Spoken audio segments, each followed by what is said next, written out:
Okay, so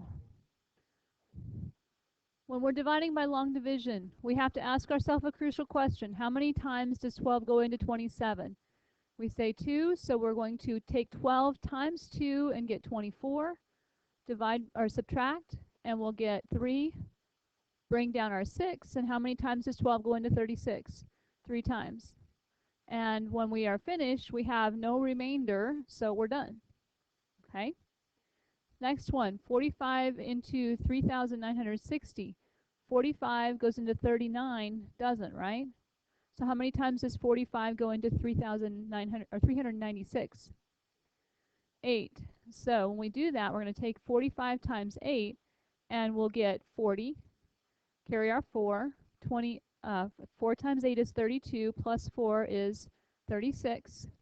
And we're left, when we subtract, with 360. How many times does 45 go into 360? 8 more. And these are nice and neat. They're coming out to nice whole numbers. Now, what if this had been 3,961 instead? We would have had a remainder of 1. And we used to write it like that at the very beginning. And then later on, we decided we were going to make it into a decimal and so forth. Okay?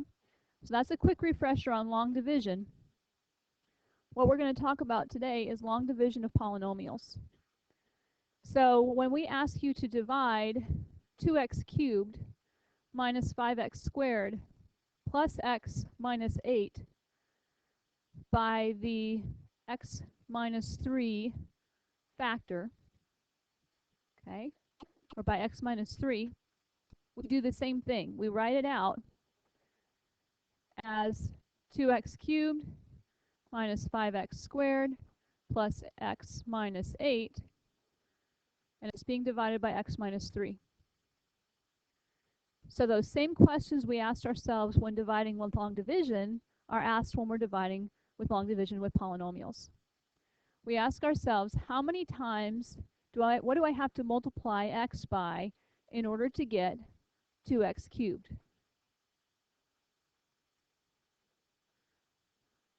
So what's missing? We're missing a 2 and an x squared.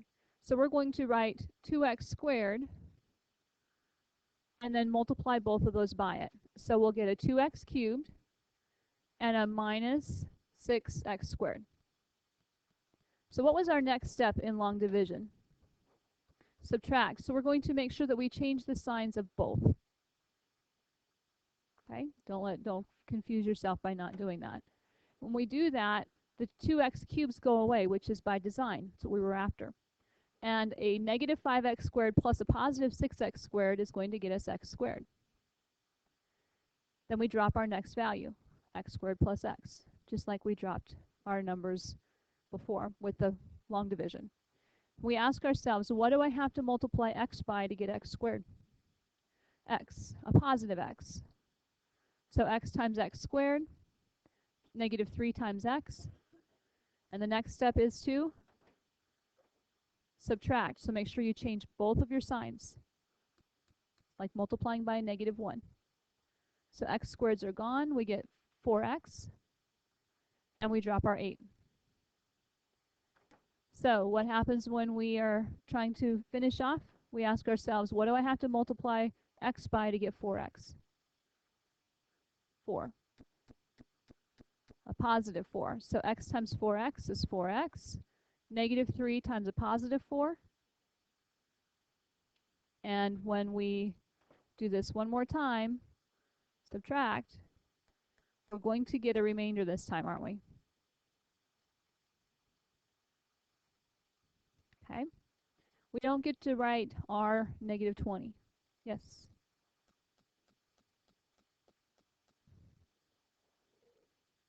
Negative. It was a negative 12, my fault. Yes, thank you. Got my mistake. This was a negative 12. Push this down.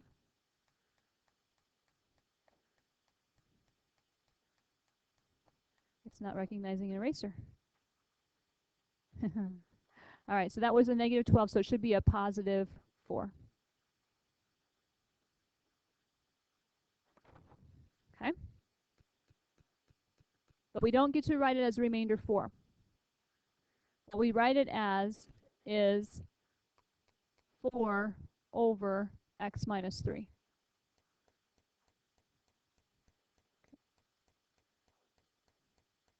Because when I brought my negative 3 times a positive 4, it should have been a negative 12. And then when I change the signs, it's going to be a positive 12. Okay. Absolutely. So we've done this before, right? This is Algebra 2 stuff. Can we do synthetic division? Absolutely. Synthetic division is much less writing intensive.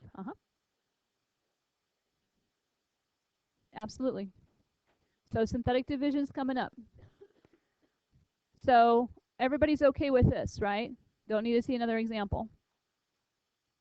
Okay, let's look at synthetic division.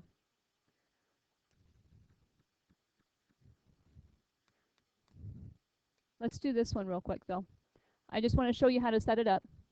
We're missing some terms here, aren't we? We don't have an x squared or an x. So you hold their place values. If you're doing this long division-wise, you would say x cubed plus 0x squared plus 0x minus 1. And we're dividing all of that by x minus 1. So this was a long division. Does anybody want to see that worked out, or are you all okay? Okay, we'll look at it one more. Okay, so here let's work this through this. X times what gives me x cubed? X squared. So x cubed minus x squared. Change the signs and add. X cubes are gone. We'll have a positive x squared plus 0x. X times what gets me x squared? Positive x. So we'll get a positive x squared minus an x. Don't forget to change the signs of both. And add.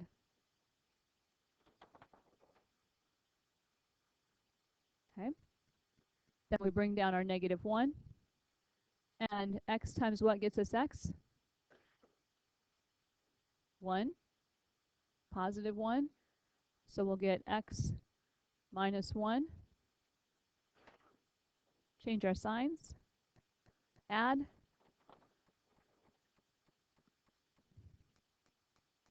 Okay, so this one has no remainder.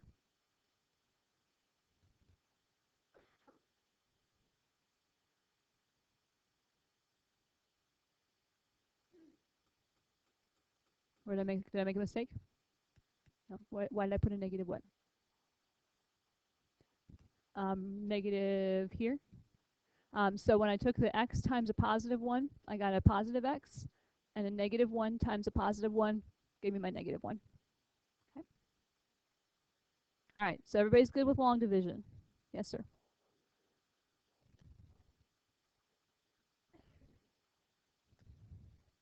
So a longer one, like the previous one that I didn't show you. Okay, same idea. Okay, you still set it up the same way.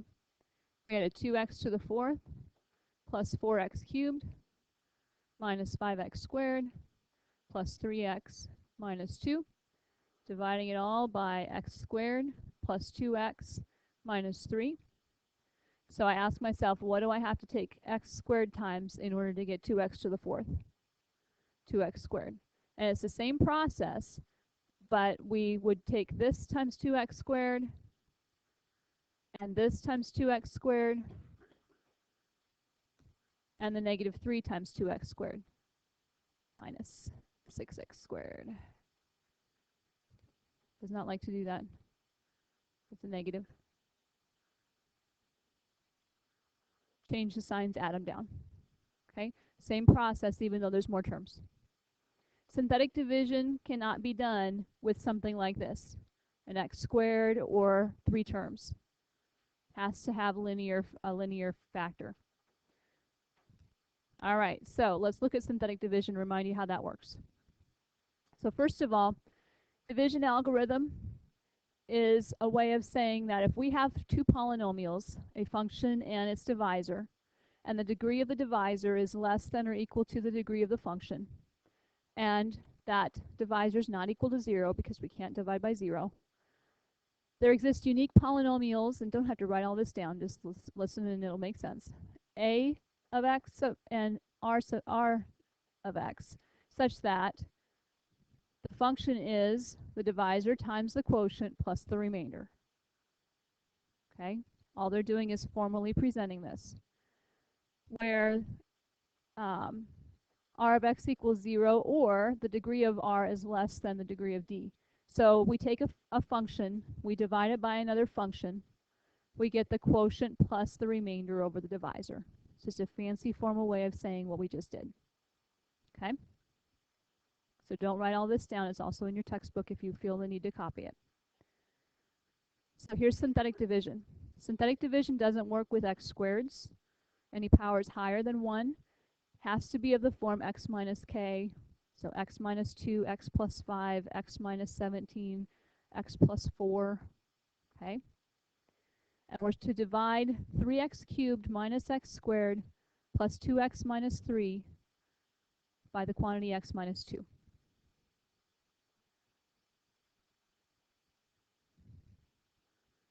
So there's a whole lot less writing going on here. What we do is we drop our coefficients into a nice neat row, and we hold the place of any ones that might be missing with a 0. So we have a 3x cubed, a negative 1x squared, a positive 2x, and a negative 3. And then we put this little box out here and we ask ourselves, what are we plugging in, or what are we working with here? Well, if x minus 2 is what we're trying to divide by, then we actually want to find out what would that be if we set it equal to 0. So we plug in 2 on the outside. This is just a shortened way of doing this. We were subtracting before. We changed that to a positive 2. So now all we're having to do is add. Multiply and add, multiply and add, multiply and add. So we drop our 3 down. And we say 2 times 3 is, and we write it here. And then we add negative 1 and 6. 2 times 5 is 10. Add them up. 2 times 12 is 24. Put 24 there. Add them up. 21. I like to put a little bar here to remind myself that that is the remainder. That's what happened when I plugged in 2. It didn't come out to a nice neat 0, but that's my remainder. So now this is a depressed equation. Okay? It's no longer an x cubed because we've divided it by an x minus 2. So what's this power of x going to be?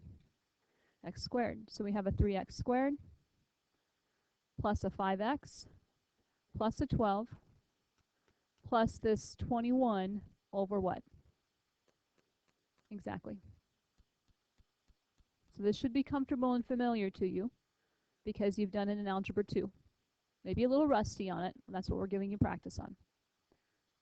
Okay? So the remainder theorem says that if a polynomial f of x is divided by x minus k, the remainder is f equals f of k. In other words, f of 2 here is 21. If I had plugged 2 in, 2 cubed times 3 minus 2 squared plus 2 times 2 minus 3, I would have gotten 21. Which one's easier? Synthetic division or plugging it in? Maybe synthetic, might be faster, okay? Especially if you don't have a calculator. So let's do this one real quick.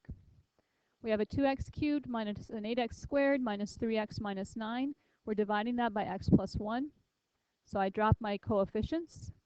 2, negative 8, negative 3, negative 9, dividing it by negative 1. That way we don't have to deal with subtraction. We're just going to be adding. Drop your 2. 2 times negative 1. Add. Negative 1 times negative 10. Add. Negative 1 times 7. Add.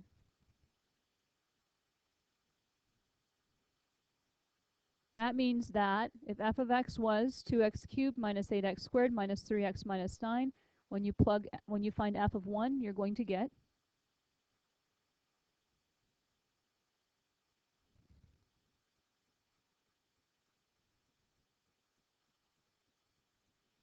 kind of a neat, handy trick.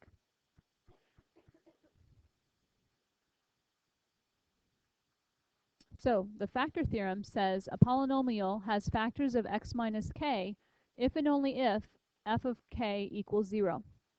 Those last two examples, they weren't factors. Didn't come out nice and neat, did it? We had remainders. So if we can find a factor that, a number that when we plug it in to the synthetic division, we end up with 0, then we know that that's a factor. Okay, or that particular number is the root. So let's show that x equals 1/2. I think that's supposed to be an equal sign. Is a factor of f of x. Sorry, x minus 1/2. I was right. It's a factor. Okay. Let's try that again. And it just keeps wanting to make it worse. Okay. I don't know how to do an undo here. Let's do a right click. And nope, not allowing me to undo. Okay, so anyway, let's work it out.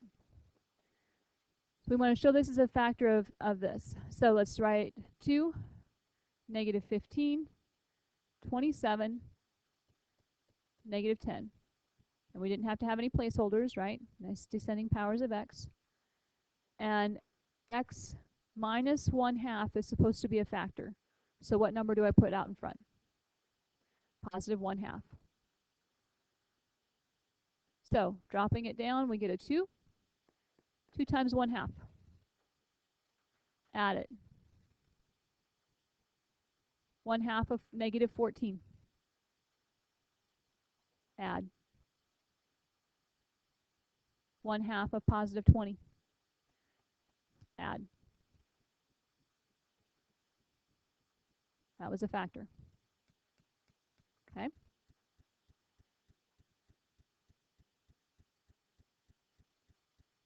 So once you know that's a factor, how would you find the other factors?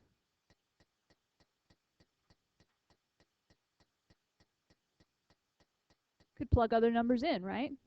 Okay. We could randomly choose other numbers that we think that might work. Okay. We've also taken it down. This was a cubed. What's this going to be? 2x squared minus 14x plus 20, right? Could we factor that? Yeah, in fact, it has a greatest common factor, doesn't it? Let's take that 2 out. Let's make it even easier.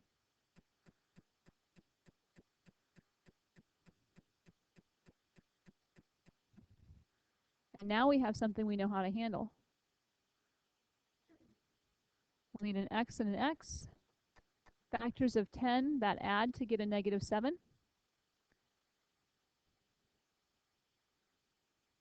So x minus 1/2 was 1. And x minus 5 and x minus 2 are the other two. So if those are the factors, what are the roots of this polynomial?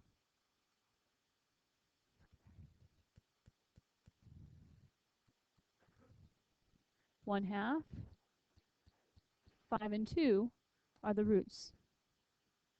Same thing we were working on yesterday. Only they gave us the roots, asked us to find the polynomial. Now we're doing the reverse. Okay, yes. It's okay because if we would set that equal to 0, 0 divided by 2 is still 0. Okay. Didn't violate any laws there. Oops. So uses of the remainder theorem. The remainder r gives us the value of f at x equals k. When we plug it in, we get that value. So we don't have to plug it in manually. We can use the synthetic division to find that actual answer. If r equals 0, x minus k is a factor, and that means that k comma 0 is a 0, which is what we just talked about, formally shown. So one last one.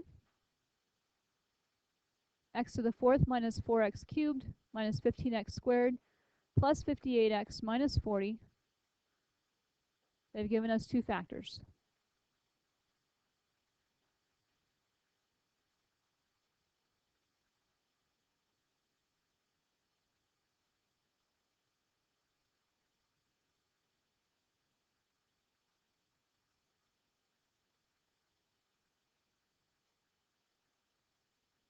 So what shall we start with? 5.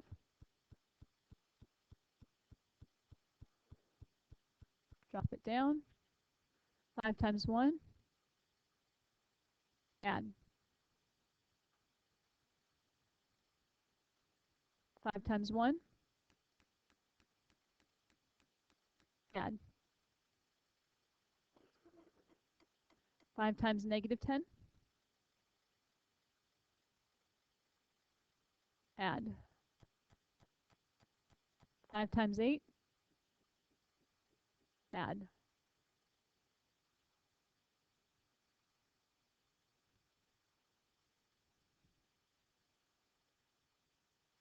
Now, if we were wanting to verify that x plus 4 is a factor, do we have to go back to the original equation? Or can we use what we have here?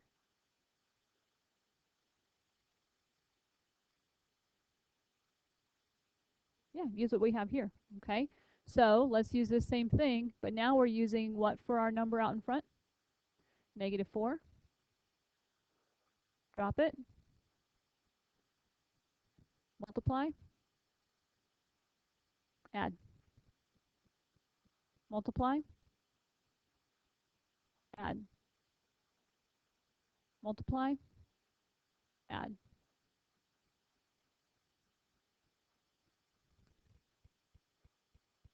Anytime you get a 0, it's a factor.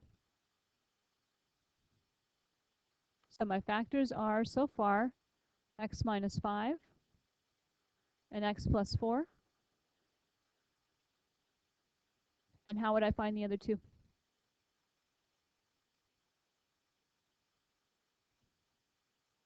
Well, we took a 4th degree polynomial, we depressed it to a 3rd degree, right? Then we took that 3rd degree and we depressed it down to a 2nd degree. So we now have an x squared minus 3x plus 2. So what are factors of 2 that add to get to a negative 3? Negative 2, negative 1.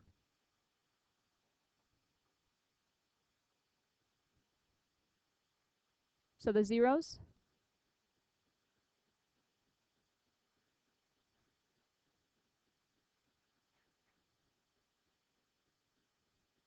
Everybody good? Building on what you know from Algebra 2.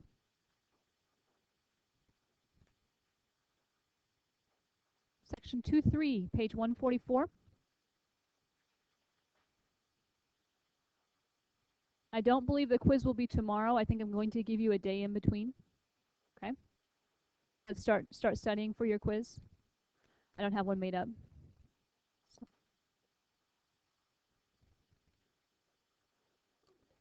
Hold on 1 second.